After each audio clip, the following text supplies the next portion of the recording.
नमस्कार दोस्तों, मैं दिलीप राय जायसवाल आपके लिए बहुत ही मोटिवेशनल स्टोरी लेकर आया हूँ, जो आपको अंदर से प्रेरित तो करेगी ही, साथ में आपको एक परोपकारी और दयावान इंसान बनाने में महत्वपूर्ण भूमिका निभाएगी।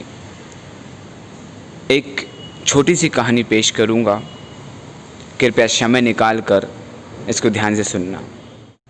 यह कहानी एक छोटे से बच्चे और उसकी टीचर के बीच की है। साथियों, कहानी के प्रारंभ होने से पहले चैनल को सब्सक्राइब ज़रूर करें और बेल आइकन प्रेस करें, जिससे आने वाली सभी कहानी और वीडियो आप तक सबसे पहले पहुंचते रहें। एक छोटे से शहर के प्राथमिक स्कूल में कक्षा 5 की टीचर थी, यानी शिक्षिका थी।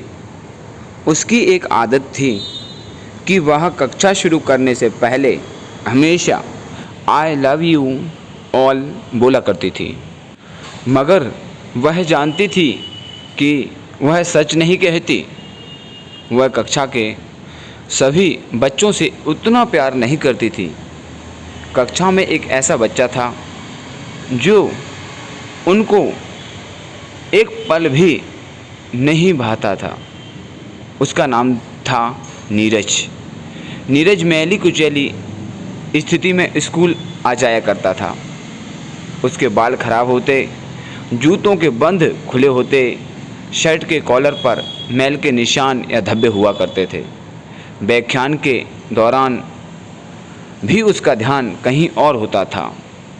मिस टीचर के डांटने पर वह चौंक कर उन्हें देखता तो लग जाता, मगर उसकी खाली खाली नज़रों से उन्हें साफ पता लगता रहता कि नीरज कुमार शारीरिक रूप से कक्षा में उपस्थित होने के बावजूद भी मानसिक रूप से गायब हैं। धीरे धीरे मिस को नीरज कुमार से नफ़रत सी होने लगी।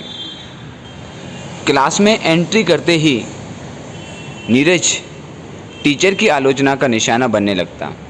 सब बुराई के उदाहरण नीरज के नाम पर दिए जाते।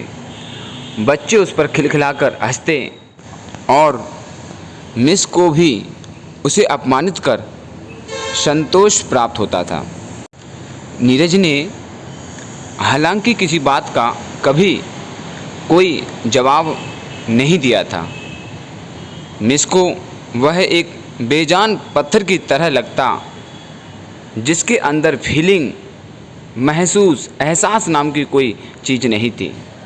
प्रत्येक डांट, व्यंग और सजा के जवाब में वह बस अपनी भावनाओं से, खाली नज़रों से उन्हें देखा करता और सिर झुका लेता। मिस को अब इससे गंभीर चिढ़ हो चुकी थी।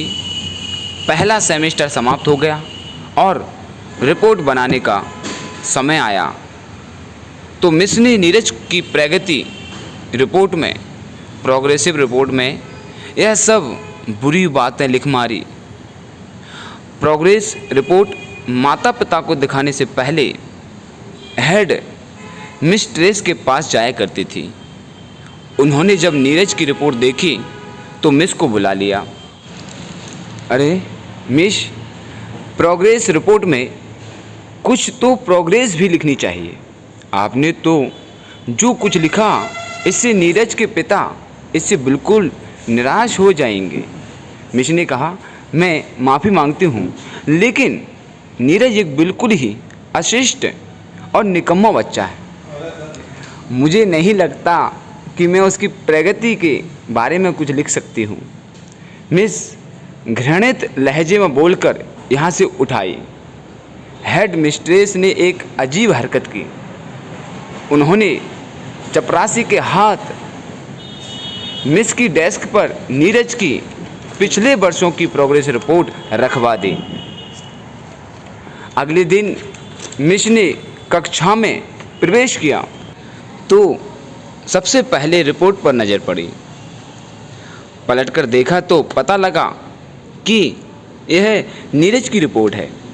पिछली कक्षाओं में भी उसने निश्चय ही यही गुल खिलाए होंगे, उन्होंने सोचा और कक्षा 3 की रिपोर्ट खोली।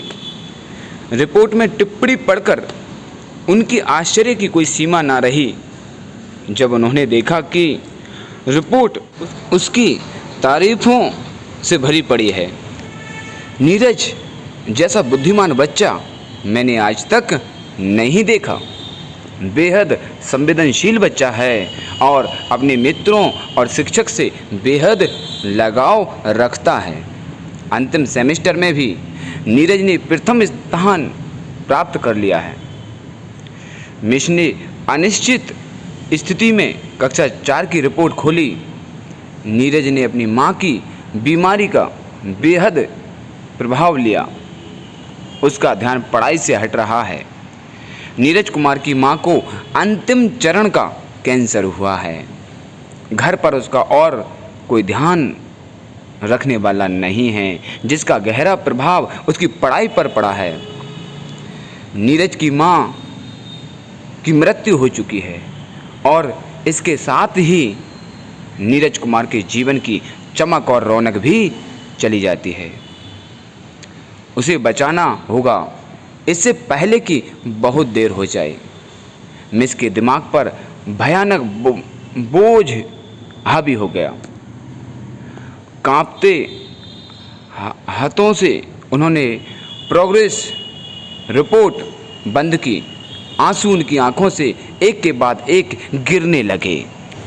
अगले दिन जब मिस ने कक्षा में प्रवेश किया तो उन्होंने अपनी आदत के अनुसार अपना पारंपरिक वाक्यांश आई लव यू ऑल दोहराया, मगर वह जानती थी कि वह आज भी झूठ बोल रही है, क्योंकि इसी क्लास में बैठे एक उलझे बालों वाले बच्चे नीरज के लिए जो प्यार वह आज अपने दिल में महसूस कर रही थी, वह कक्षा में बैठे और किसी भी बच्चे से हो ही नहीं सकता था।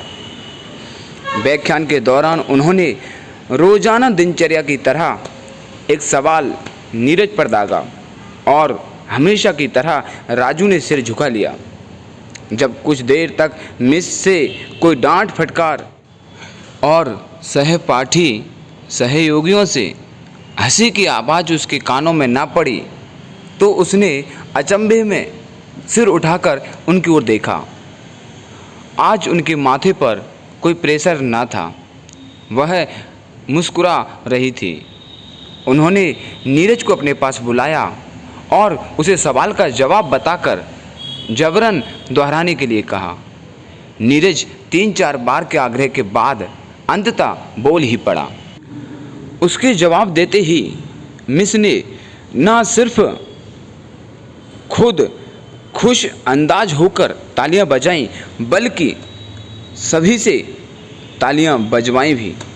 फिर तो यह दिनचर्या बन गई। मिस हर सवाल का जवाब अपने आप बताती और फिर उसकी खूब सराहना तारीफ करती। प्रत्येक अच्छा उदाहरण नीरज के कारण दिया जाने लगा। धीरे धीरे पुराना नीरज सन्नाटे की कब्र फाड़कर बाहर आ गया। अब मिस को सवाल के साथ जवाब बताने की ज़रूरत नहीं पड़ती।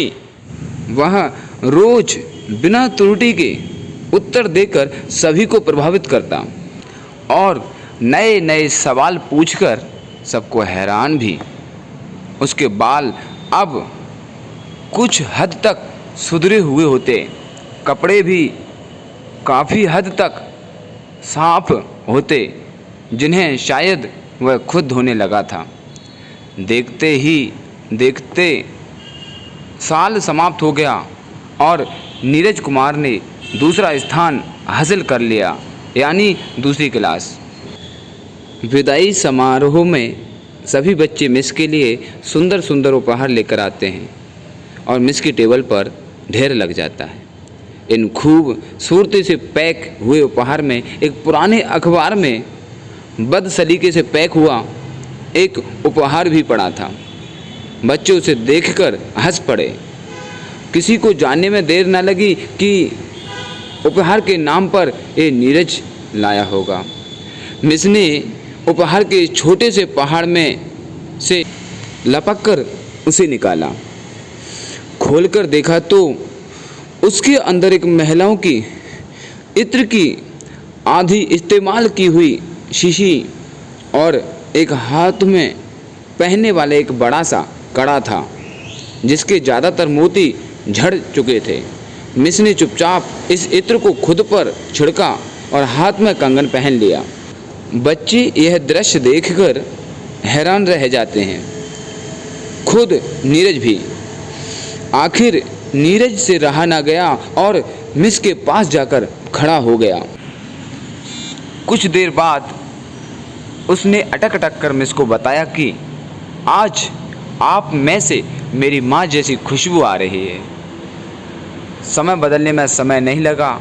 दिन सप्ताह महीने और महीने साल में बदलते भला कहाँ देर लगती है। मगर हर साल के अंत में मिस को नीरज से एक पत्र नियमित रूप से प्राप्त होता, जिसमें लिखा होता कि इस साल कई नए टीचर्स से मिला, मगर आप जैसा कोई नहीं था।